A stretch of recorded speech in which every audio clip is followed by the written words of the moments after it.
ፍቅር እስከ መቃብር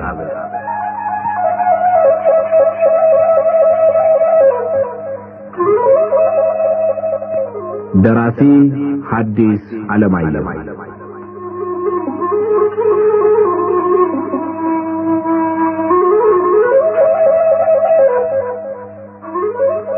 ተራኪ ወጋየሁ ንጋቱ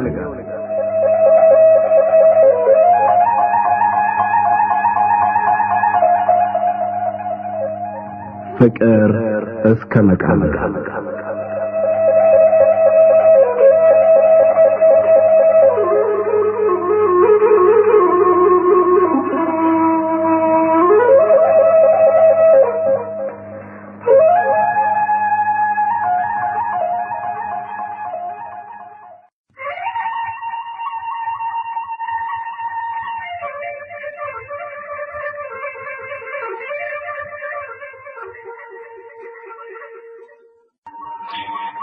ግራጌታም ጓደኛው ከተናገረው ይልቅ ለራሱ ድንገት ትውስ ባለው ነገር እንደመሳቅ አለና የለም በዙ አለ።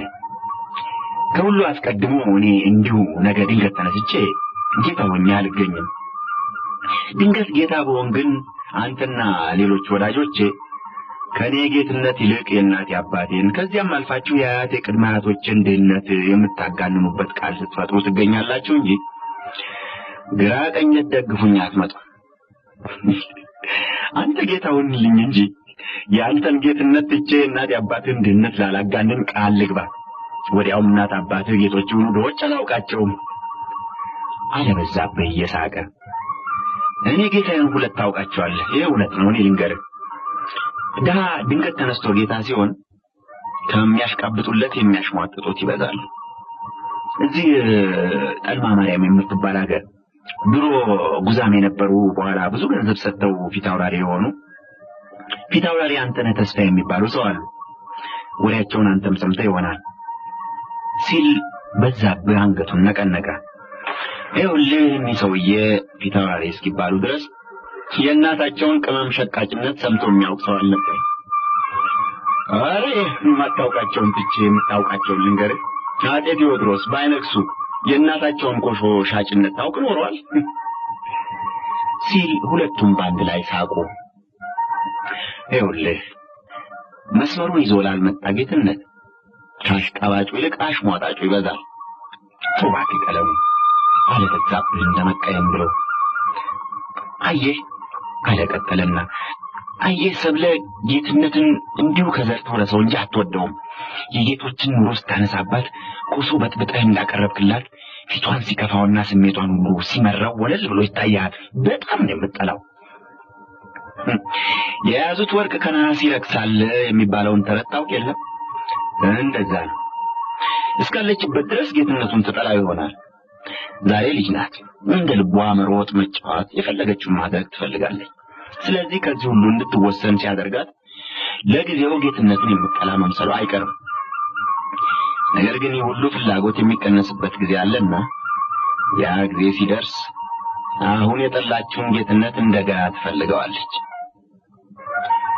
በዛብህ ዝም ብሎ ቆየና ቀለሙ አንድ ነገር ልንገርሽ አለ። ፊቱ ላይ ይታይ የነበረውን የቅርታ ምልክት ከመቅጽበት ጠፍቶ ጓደኛውን ፍጥጥ አድርጎ እየተመለከተ ምን አለ ግራጌታ።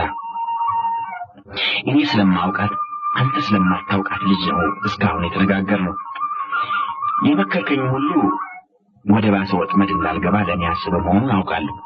ብቻ እሷን ካንተ የበለጠ ስለማውቃት የሚሆን ወይም አእምሮዬ በፍቅር ታውሮ የተናገርከው ሁሉ ሐሳቤን ትንሽ እንኳን ከቆመበት ሊያንቀሳቅሰው አልቻለም። ስለዚህ ሁሉ ለኔ ተውና ተነሳ ይመሽንይት። ግራጌታ ቀለም ወርቅ ገርሞት ትንሽ ዝም ብሎ ቆየና ስለዚህ አንተ ወዳጄ አሁን እንዳልከው አእምሮህም አይንህም ታውሮ የምትሄድበት መንገድ ሜዳ መስሎ ገደል ልትገባ አፋፍ ላይ ቆመህ ሳገኝህ ወደ ኋላ ጎትቼ በማዳን ፋንታ ለውርነት ተባባሪ ሆኜ ገብቼ እንድጥልህ ነው የምትጠይቀኝ አይደለም አለ። ሳላውቅ ትንሽ መንገድ ሰጠው መሰለኝ። እንደሱ አይደለም። ከሜዳ ኑሮ የገደል ኑሮ የሚሻለኝ መሆኑን አመዛዝኜ መርጬ የመረጡትን ኑሮ ለመኖር እንድትረዳኝ ተጠየቅኩ። የተጠየቀውን መፈጸም የወዳጅነት ተግባር ነው ማለቴ ነው። እሺ አለ ግራጌታ ሌላ ምንም ሳይጨምር ታምረ ጊዮርጊሱን እያጠፈና ብዕሩን ግራ ቀኝ በጠጉሩ እየጠራረገ ከዚያ የቀለም ቀንዱን ከደነና የጽፈት መሳሪያውን ጠቅልሎ ካስቀመጠ በኋላ ቆይ እንግዲህ ጣይቱን ጠርቼ ቤቷን እንድትጠብቅና ፈረስ እንድትጭንልን ልንገራት አለ ግራጌታ ትንሽ ፍርጥም ብሎ። የምን ፈረስ? ከየት የመጣ ፈረስ ነው ጣይቱን ልጭንልን? ከየት እንዳመጣችው እሷን ትጠይቃታለህ። ብቻ ከዚህ ጭና እዚያ ላይ አስቀምጣ የለቀቀችን እንደሆነ በቅጽበት ገና ከብት ሳይሰበሰብ ሲኖዳ እንደሚያደርሰን አትጠራጠር አለና ግራጌታ ምሽቱን ሊጠራ ሄደ። አንተ አያበዙ ለራስህ ትዳር አብጅ ብለን ብንመክርህ እምቢ ማለት አነሰልና ደግሞ ባለ ትዳሮችን ቤታቸውን ልታስፈታታት ከተነሳ አለ ጣይቱ ገና ጥሩ እንደገባች የሚያምር ጥርሷን በግማሽ ገለጥ አድርጋ በዛብህን በቀልድ አይን ገደም አድርጋ እያየች የማንን ቤት ነው ለማስፈታት ታጥቄ የተነሳው ወይንም ቤት? ይህችን የኛን ቤት ስታንስ ጊዜ ከቤት አለመቁጠር ነው ወይስ ባሌን ሳምንት ሙሉ ይዘው ስትኮበል አትፈታም ብለህ ነው? አለ ጣይቱ አሁንም ቀልድ ባስጌጠው አስተያየት በዛብህን ገደም አድርጋ እያየች ባልሽ ፈረስና ገብስ ያጣላል አንቺንና እኔን ለማጣላት የቀመመውን አትመኘው። ከ3 ቢበዛ ከ4 ቀን ይበልጥ አንቆይ። 3-4 ቀን ያሁንስ እዚያ ሲኖዳ የሚባል ሀገር በየሳምንቱ እየሄዳችሁ የምትጠነቀሩበት የሚጥል የወፍ ክንፍ ኖሮት ብር ብሎ ሄዶ ያየሰው በይልቅ የምንጠጣው ስጭንና ሳይመሽብን እንሂድ አለ ባሏ። ከዚያ ገና አፍላው ያላለፈ ጥሩ የስንዴ ጠላ በትልልቅ ዋንጫ ሰጣቸው። አንዳንድ ፈጭተው ሁለተኛውን ሲይዙ እንዴት ያለ ጠላ ነው! እንዴት ያለ ጠላ ነው እባክህ አለ በዛብህ። ይኸውልህ የጣይቱ ፈረስ ያልኩ ይሄ ነው። እንግዲህ ይህንን ጭነን ከዚህ የጋለምን እንደሆነ እግራችን እንቅፋት አይፈራሾህ መንገድ ይሄድን ሳይመስለን ገና መጣም ሲጀምር ነው የሚያልቅብን አለ ግራጌታ እየሳቀ። እውነትም ምንም እንኳ በዛብህና ግራጌታ ቀለሙ ከዲማ ጊዜ ከተጎዳ ቢነሱም እየተጫወቱ መንገድ ይሄዱ ሳይመስላቸው ሲኖዳ ገና ከብት ተሰብስቦ እንዳበቃ ደረሱ። እዚያ እንደደረሱ እንደ ሁልጊዜው ወደ ገበዙ ወደ ቄስ ምትኩ ቤት ቀጥ ብለው ሄዱ። ቄስ ምትኩ የግራጌታ ቀለም ወርቅ ዘመድ ከመሆናቸው ሌላ በዛብህን በግራጌታ አይን እያዩት በጣም ወዳጆች ሆነው ነበር። ድንገት አዲስ አበባ የሚሄድበት ጉዳይ ስለገጠመው ከታቦቱም ከሀገሬውም ለመሰናበት መምጣቱን ሲሰሙ በጣም አዘኑ። በርቱ ጉዳት ተጎዳን። እሺት ስለሆነ አይደለም መርጌታ እንደው ለሰው ሁሉ ስለሆነ ወርሁትን ነው የምነግርህ። ይሄ ታቦት ከመርጌታ ማጠንቱ በኋላ እንዳንተ ያለ አገልጋይ አግኝቶ አያውቅም ነበር አሉ ቄስ ምትኩ እያዘኑ።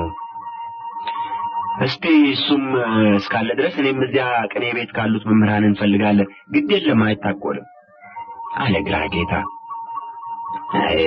እንጃ ቢገኝም እንደሱ ያለ አይገኝም። እንደሱ ያለ በሙያው አገር ከማስከበሩም በላይ ትንሽ ትልቁን እንደየባህሪው መሸኘት የሚያውቅ ባለትህትና የሚገኝ አይመስለኝም። አገሬው ያመት ቀለቡን ሰፍረን ደሞዙን እጥፍ እናድርግለትና አንደኛውን እጁ ጠቅልሎ ተቀምጦ ከቤተ ክርስቲያን አገልግሎቱ ሌላ ልጆቻችንን እንዲያስተምርልን ንገርልን እያለ እየጨቀጨቀኝ እኔም ከዛሬ ነገ ነግረዋለሁ እያልኩ ሳስብ ነበር እንጂ እንዲያውም አንደኛውን ጥሎን ይሄዳል ብዬ መቼ አስቤ አሉ ቄሱ። በዛብህም ምንም እንኳን ምስጋናው ከፍ ያለ በመሆኑ ደስ ቢለው ቄስ ምትኩ የገለጹት የእውነተኛ ስሜታቸውን መሆኑ ስለተሰማው እንደፈለጉት ቆይቶ ፍቃዳቸውን ሊፈጽም ባለመቻሉ አዘነ። በተከታዮቹ 3 ቀኖች ውስጥ የ6 ወር ደሞዙን 6 ብር፣ በመንፈቅ የሚደርሰውን የእህልና የበርበሬ ግምት 9 ብር፣ ከፍታት ተጠራቅሞ በገበዙ እጅ የቆየ ድርሻው 7 ብር፣ በዚያ ላይ በተለይ አገሬው ለስንቅ አዋጥቶ የሰጠው 5 ብር፣ በድምሩ ተጠቃሎ 27 ብር ስላገኘ በዛብህ ከመጠን ያለፈ ደስ አለው። በዛብህና ቀለሙ በሶስተኛው ቀን ማታ ዲማ ሲደርሱ በል እንግዲህ እኔ ቤት እንሂድና እራታችንን እዚያ እንብላ አለ ግራጌታ። የለም ተወኝ፣ በር ሳይዘጋ ልሂድና ሰብልን ልጠይቅ። ባካውን ጊዜውም አጉል ነው። ነገ ጠዋት ሄደህ ያት። ወዲያውም እኮ የጣይቱ ባላደራ መሆኑን አትርሳ።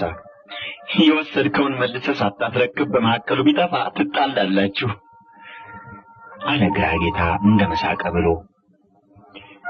እሺ ይሁን አለ በዛብህ ሰብለን ሳያይ በማደሩ ቅር እያለው።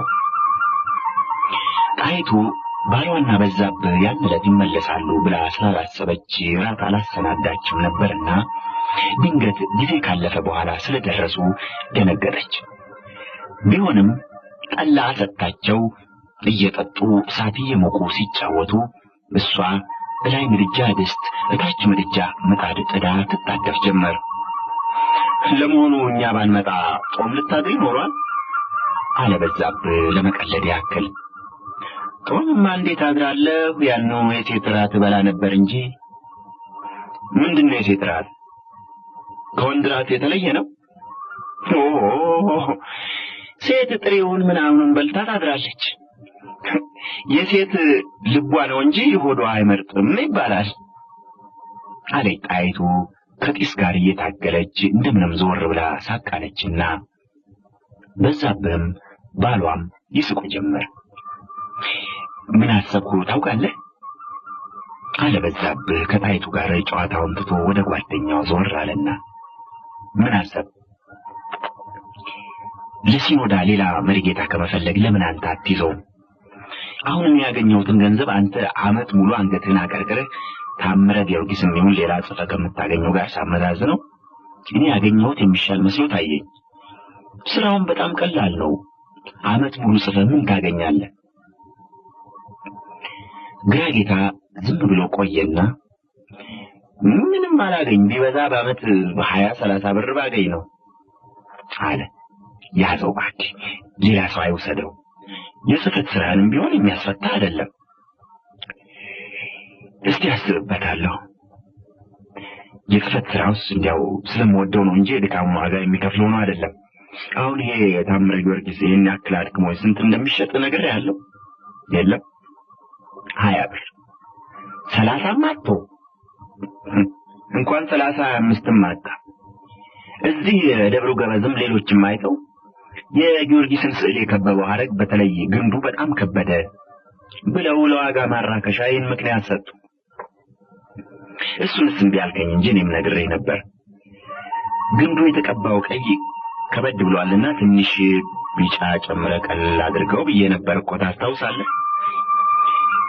አዎ፣ ብቻ ስዕል እኮ አስቀድመህ ወይም አስከትለህ ከምትተርከው ታሪክ ጋር የተስማማ መሆን አለበት። ለምሳሌ የጊዮርጊስን ታምር የጊዮርጊስን ግርማ በምትተርክበት መጽሐፍ የምታሳየው የጊዮርጊስ ስዕል ግርማ ያለው በግርማ የተከበበ ሆኖ መታየት አለበት። በታምረ ጊዮርጊስና በገድለ ጊዮርጊስ መጽሐፍት የሚሳለው የጊዮርጊስ ስዕል አንድ አይነት መሆን የለበትም። ይህን ለኔ የሚሰማኝን ልዩነት ለሌሎች ማስረዳት ነው ያቃተኝ። አንተም ሌሎችም እንዳላችሁ ባደርገው በጭራሽ የተበላሸ መስሎ ነው የሚታየኝ።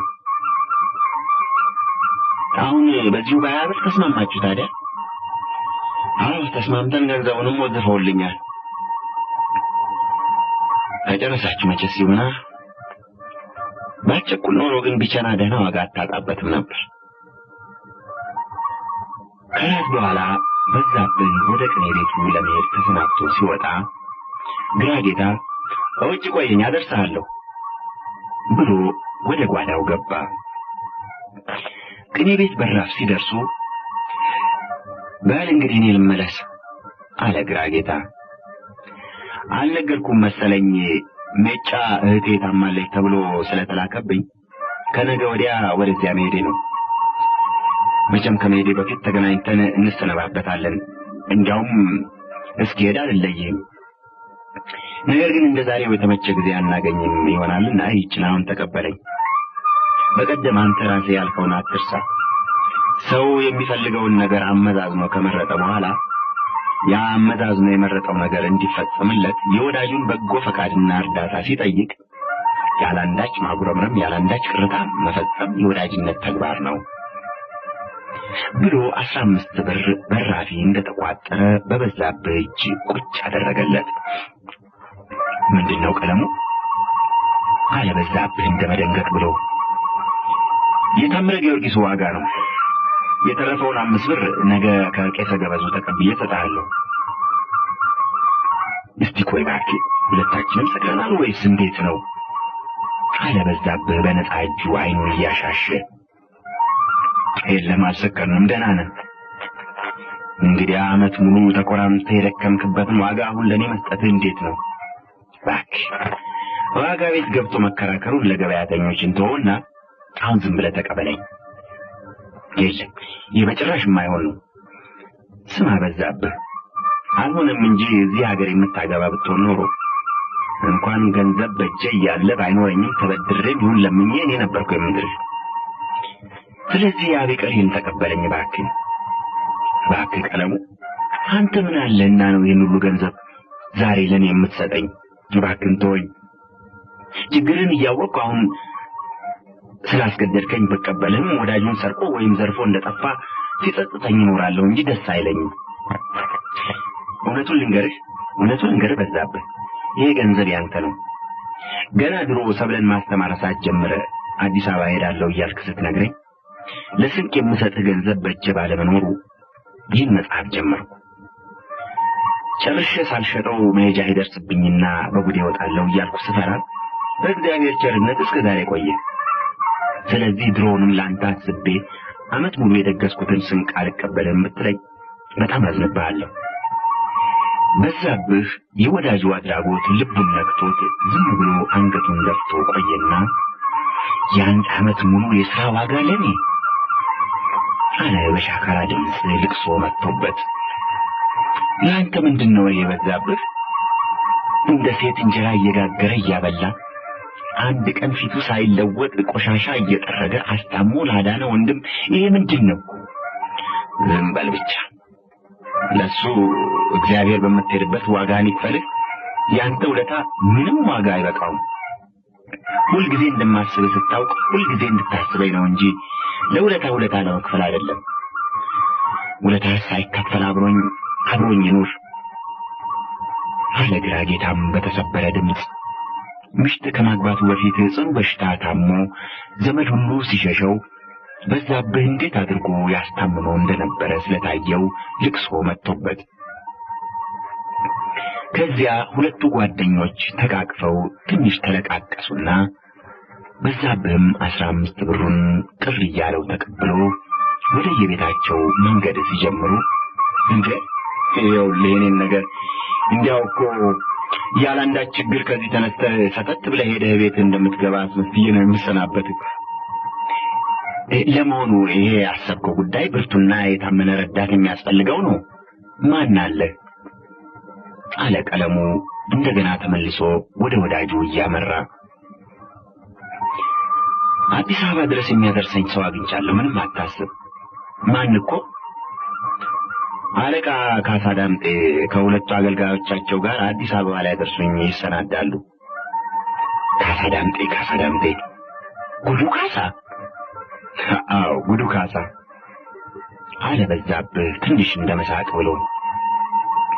አይ በዛብህ፣ እና ጉዱ ካሳን አምነህ እንዲህ ያለ አደገኛ ነገር አደርጋለሁ ብለህ ትነሳለህ?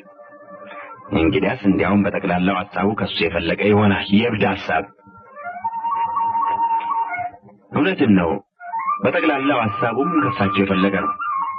ብቻ ሰብለን እንደማታውቃት ሁሉ እሳቸውንም አታውቃቸውምና በሳቸው በኩል ያለውን ነገር ለኔ ተውልኝ። እሺ ብቻ መጫ መሄዱን ተውኩት። ለምን? እህቴ በሄድላት አትድን፣ ባልሄድላት አትሞት። ያንተ ግን ልዩ ነው በዛብህ። ባይሆን እንኳን አባይን በደህና መሻገርን ማየት አለብኝ። አባቷና ዘመዶቿ ሳይመለሱ ቶሎ ከሄድን ምንም የሚያሰጋ ነገር የለም። በአንድ ሌሊት ጉዞ መጥፋታችን እንኳን ሳይታወቅ አባይ ደርሰን እናድራለን። ስለዚህ አንተን የሚያሳስብ ነገር የለም ቀለሙ። በደህና መድረሳችንን እና አለቃ ካሳ ሲመለሱ እንዲያስታውቁ ነግራቸዋለሁ። እኔን የሚያሳስበኝንና የማያሳስበኝን ካንተ የተሻለ የማውቀው እኔ ስለሆንኩ ለኔ ተወልኝ በዛብህ። እሺ የለም እባክህ አለ በዛብህ እየሳቀ። ጓደኛው ከሱ በወሰደው ስለት መቁረጫ ክርክሩን ባጭር ስለቆረጠበት በለን አደር አለና ግራጌታ በዛብህን እዚያው እንደቆመ ትቶት ወደ ቤቱ ሄደ።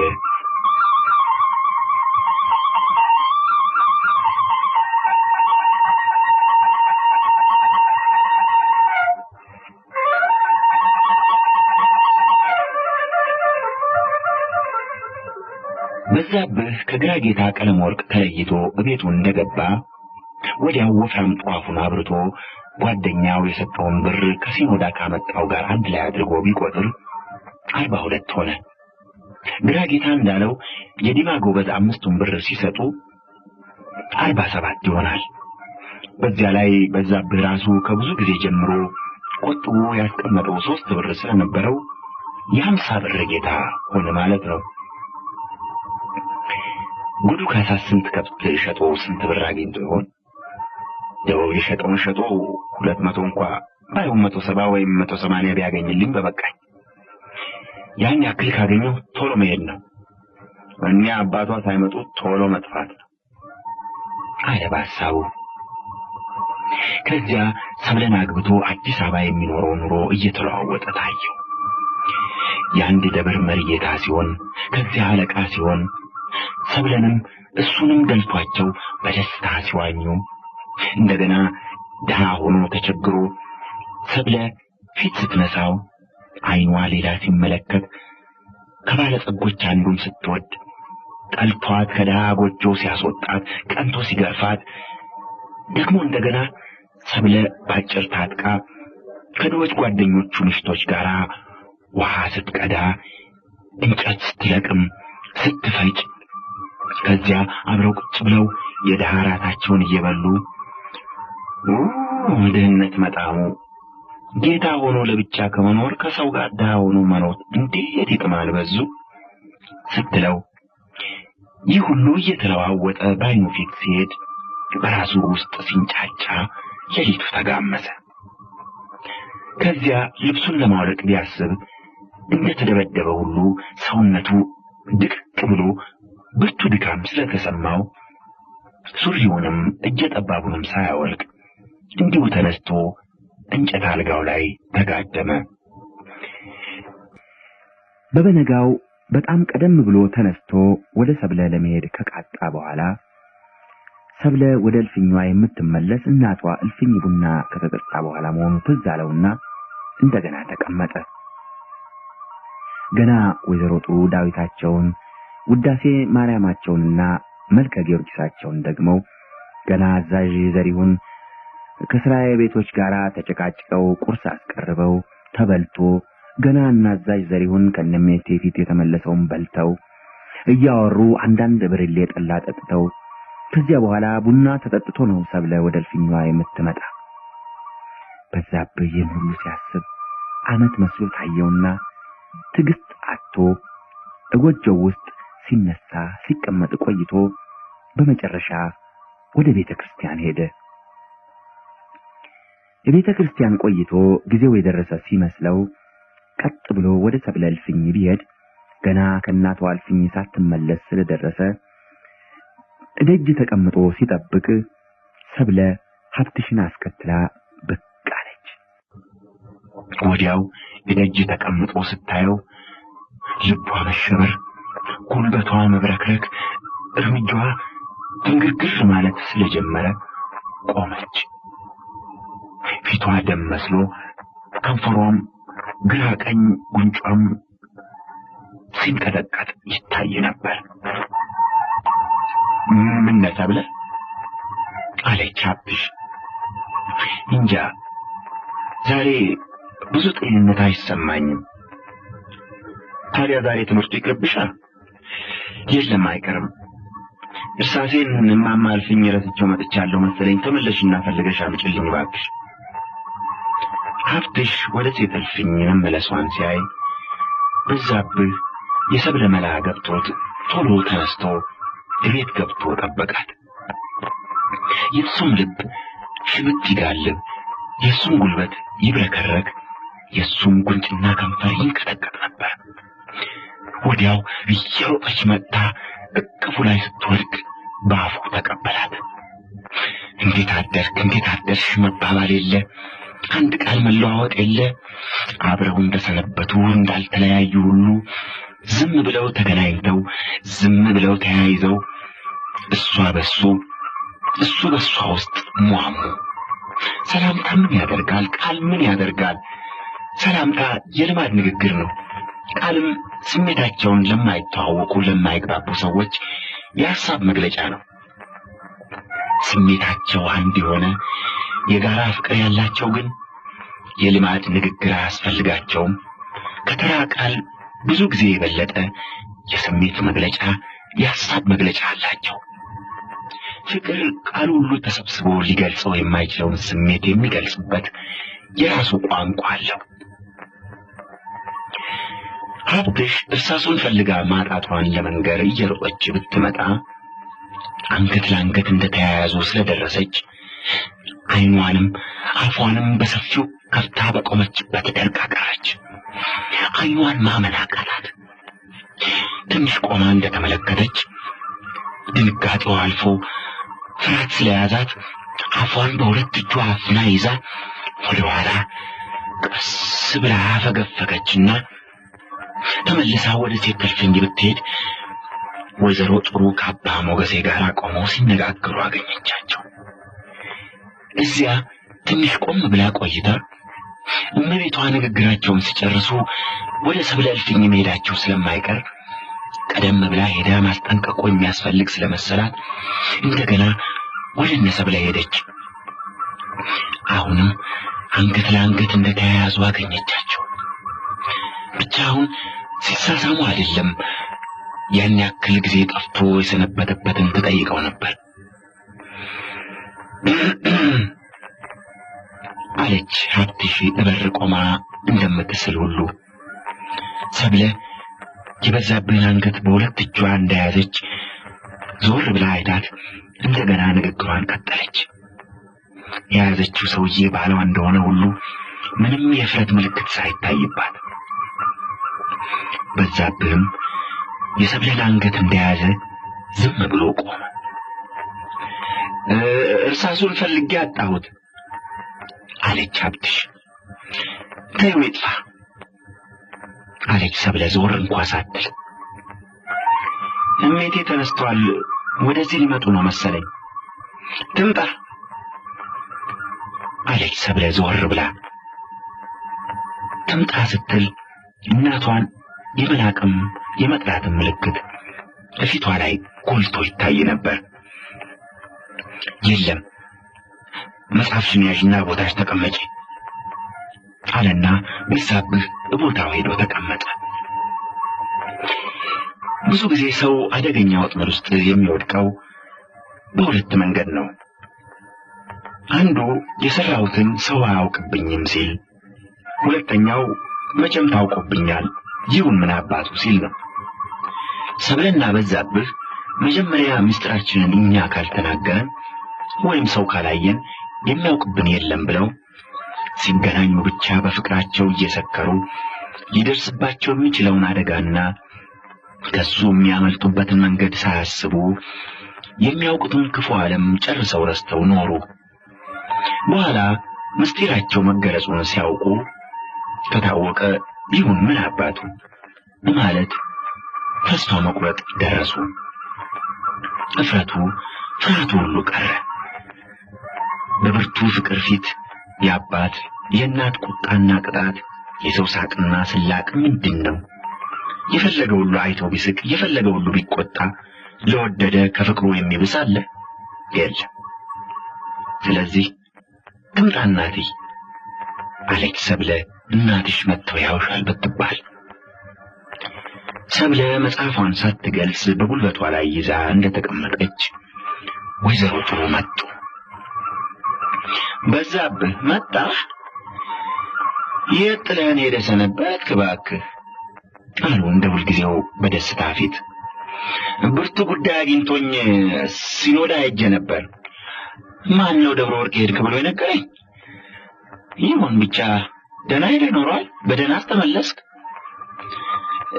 ደህና የሄድሁለትንም በደህና ፈጽሜ ተመለስኩ። መልካም። አየሽ ሰብለ፣ የሁለታችንንም ልብ አሞራ የበላ ይመስል ዛሬ ኪዳነ ምሕረት መሆኗን ረስተን ለቤተ ክርስቲያን ሄደን ሳናስቀድስ ቀረን። አሁን አባ ሞገሴ አውቀን የቀረን መስሏቸው ሲቆጡኝ ነበር። ተነሽ አሁንም ሄደን ደጅ ሰላም ለተቀመጡት ልጆች ምጽዋት ሰጥተን እንምጣ አሉ ወይዘሮ ጥሩ ወደ ልጃቸው ዞር ብለው። እኔ አልሄድም፣ አንቺ ሂጂ አለች ሰብለ አንገቷን ከደፋችበት ሳታቃና። ምን ሆንሽ? አሁን ደህና አልነበርሽም አሉ እናቷ ከጥቂት ጊዜ በፊት ቁርስ ላይ ካዩዋት ተለውጣ ስላገኟት። ምንም አልሆንኩ አለች አሁንም አንገቷን እንደደፋች። ተይሁን እሄዳለሁ፣ መጥቶብሻል መሰለኝ ዛሬ አሉና እንደ ልማዳቸው ሀብትሽን ወደ ውጭ ጠርተው አንቺ ቅንዳሻም ዋ ብለው ወደ ቤተ ክርስቲያናቸው ሄዱ።